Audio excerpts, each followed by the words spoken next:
دي جديد مراجعة هولمز، المرة دي وجبة ال 149 جنيه وبعد الضريبة 157 جنيه. خلينا نشوف تطلع حلوة ولا أي كلام. عجباني لقطة الأوردر اللي أنت بتطلبه إنه يتحط في الوش. أنت بتختار ما بين سندوتشات كتير، أنا اخترت المرة دي الهانج أوفر. يلا بينا ندوق.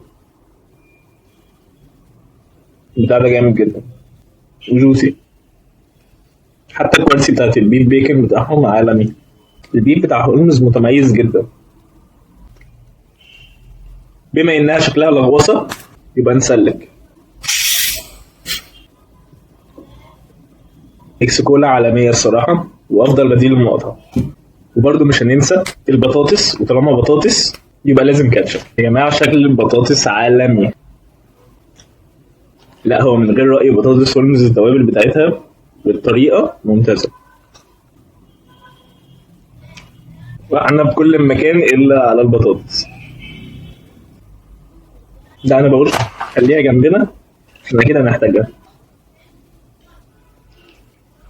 انا عايز اقول برغم الفرق اللي هو اكتر من 30 جنيه بين الهانج اوفر والرويال مشروم اللي احنا جربناه، هانج اوفر عالمي 100%.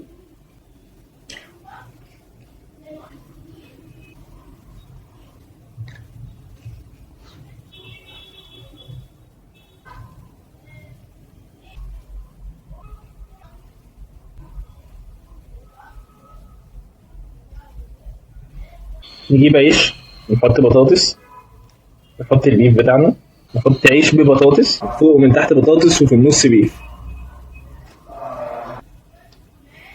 رأيي في الوجبة السندوتش ممتاز جدا من كل محتوياته والحجم بتاعه فوق الممتاز. بطاطس ولا أروع، ميكس كولا أفضل بديل للمقاطعة. تجرب الوجبة دي ومش هتندم،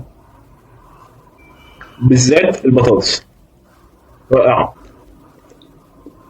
وبس كده وصلنا لنهاية الفيديو. لو عجبك الفيديو لايك، اعمل سبسكرايب، فعل زر الجرس، اكتب لنا في الكومنتات حابب نجرب ايه من هولمز ومن بره هولمز. سلام. تعالى لي.